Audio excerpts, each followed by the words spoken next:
Hello students, welcome back to the channel. आज हम कर रहे हैं क्लास 8 का chapter 6 ratio and proportion chapter and exercises section B.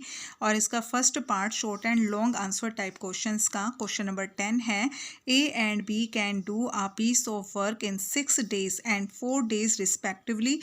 A started the work, worked at it for 2 days and then was joined by B. Find the total time taken to complete the work. A और B दोनों मिलकर एक काम को 6 days and 4 days में करते हैं, यानी कि A करता है उसी काम को 6 days में और B करता है 4 days में। तो यहाँ पर बोला गया है कि अगर A ने 2 days पहले काम को स्टार्ट कर दिया, यानी कि 2 दिन अकेले A ने काम कर लिया है, उसके बाद B उसमें आकर ज्वाइन होता है, तो हमें यहाँ पे ये बताना है find the total time taken to complete the work, कि दोनों ने मिलकर कितना टोटल टाइम लिया। ठीक है, तो इसके लिए हम यहाँ लिखेंगे A can do a piece of work 6 days। Question में दिया है कि ए एक काम को करता है 6 days में, तो 1 day वर्क निकाल लेंगे बेटा। पहले हम 1 day वर्क ऑफ ए का 1 day वर्क हो जाएगा 1/6। ठीक है, 1/6 पार्ट। इसी तरीके से हम बी का निकालेंगे। B can do a piece of work, B एक काम को कर सकता है 4 days में, तो बी का 1 day वर्क हो जाएगा 1 day work of B 1/4 part. ठीक है, ए का 1 day वर्क है 1/6 और बी का 1 day पार्ट है 1 day वर्क है 1/4। अगर दोनों मिलकर काम को करते हैं तो दोनों का 1 day वर्क कितना हो जाएगा? दोनों का अगर हम 1 day वर्क निकालें तो कितना हो जाएगा? 1 day work of A and B, A plus B. ठीक है, ए और बी का दोनों का 1 day वर्क निकालें तो दोनों का ए का 1 day वर्क कितना है 1/6 और बी का 1 day वर्क है 1/4। तो दोनों का हम यहाँ पे एलसीएम लेंगे। 6 और 4 का एलसीएम लोगे बेटा 12 आ जाएगा। 6 2 जा 12, 4 3 जा 12, तो 5/12, यानी कि दोनों मिलकर एक दिन में उस काम को 1 day वर्क, यानी कि दोनों मिलकर दोनों का एक दिन का काम है 5/12, दोनों उस काम का 5/12 पार्ट करते हैं। ठीक है, तो अब आगे हमें क्वेश्चन में बताया गया है कि ए ने क्या किया है? ए ने 2 दिन तक काम अकेले किया है, तो यहाँ पर ए का 1 day वर्क कितना है 1/6 है, तो 2 दिन का कितना हो जाएगा 2 days वर्क ऑफ ए। यहाँ पर हम लिखेंगे 2 days वर्क ऑफ ए।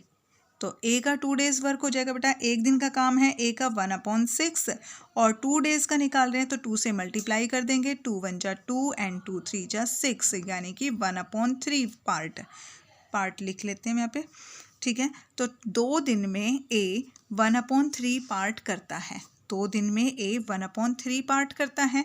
ठीक है, 2 दिन में 1 तो अब मान लीजिए हम मानते हैं टोटल वर्क हमने मान लिया 1 है, तो उस टोटल पार्ट का 1 में से 1/3 पार्ट ए ने अकेले कर लिया है, तो रिमेनिंग पार्ट कितना हो जाएगा? तो यहाँ पर हम निकालेंगे रिमेनिंग पार्ट हो जाएगा। टोटल काम अगर 1 है तो उसमें से 1/3 पार्ट ए कर चुका है, तो कितना आ जाएगा? यहाँ पर एलसीएम लेंगे इसका 3 और 3 1 जा 3 -1 2/3 पार्ट। ठीक है, ये रिमेनिंग पार्ट है बेटा कि ए ने 2 दिन तक काम कर लिया है, तो टोटल काम कितना था? टोटल काम जो भी था, टोटल काम 1 था, 1 मान लिया हमने, तो टोटल काम का 1/3 पार्ट ए कर चुका है।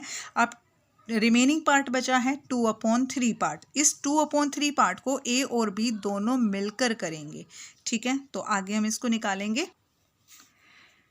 नाउ एक इक्वेशन बनाएंगे बेटा, एक छोटी सी इक्वेशन बनेगी हमारे यहाँ पे।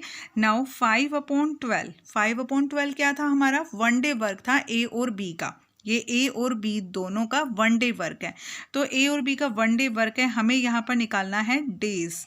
ठीक है, डेज निकालना है। अब 5/12 को, यानी कि उनके एक दिन का जो काम है उसको हम कितने डेज से मल्टीप्लाई करें कि हमारे पास कितना आ जाए सॉरी 2/3 आ जाए हमारे पास, क्योंकि रिमेनिंग वर्क कितना है 2/3, कि रिमेनिंग वर्क 2/3 है। इस रिमेनिंग वर्क को 2/3 को वो कितने डेज में कंप्लीट करेंगे, यहाँ से हम डेज फाइंड करेंगे। ठीक है, तो यहाँ से डेज फाइंड करना है। डेज को हम एक साइड रखेंगे और 2/3 5/12 इधर मल्टीप्लाई है, दूसरी साइड जाकर वो डिवाइड में हो जाएगा, 12/5 हो जाएगा। डिवाइड कर लेंगे इसको, 3 × 1 = 3, 3 × 4 = 12, तो ये आ जाएगा 2 × 4 = 8/5। 8/5 डेज आ गया हमारे पास। ठीक है, 8/5 डेज का मतलब है 8/5 डेज का मतलब है कि वो उस काम को 8/5 डेज में कंप्लीट करते हैं। जो रिमेनिंग वर्क है उसको, जो रिमेनिंग वर्क हमारा था 2/3 वर्क, तो 2/3 वर्क को वो 8/5 डेज में करते हैं। तो हमें टोटल टाइम बताना है कि टोटल उन्होंने काम कितने दिनों में किया है, ये हमें बताना है इसमें। तो उसको कैसे लेट करेंगे, उसको कैसे करेंगे हम यहाँ पे a + b। ठीक है, क्योंकि यहाँ पर ए ने कितना काम किया था, ए ने 2 दिन में काम कर चुका था। ए कितना काम कर चुका था, 1/3 वर्क वो काम कर चुका था कितने दिनों में, 2 डेज में कर चुका था। और a + b यानी कि उसके बाद काम कितना था, 2/3 वर्क था, जो उन दोनों ने मिलकर 8/5 डेज में कंप्लीट किया है, 8/5 डेज में कंप्लीट किया है। तो इन दोनों को क्या करेंगे, एलसीएम लेंगे यहाँ पे। ठीक है, 1 और 5 का एलसीएम 5, 10 + 2 12/5। ठीक है, 12/5 डेज में, सॉरी 5 × 1 = 5 और यहाँ पर 8 आएगा, सॉरी गलत हो गया, 10 + 8 18 बेटा, 18/5 आएगा। ठीक है, 18/5 डेज में वो काम को कंप्लीट किया उन्होंने। टोटल काम को उन्होंने 18/5 डेज में कंप्लीट किया है।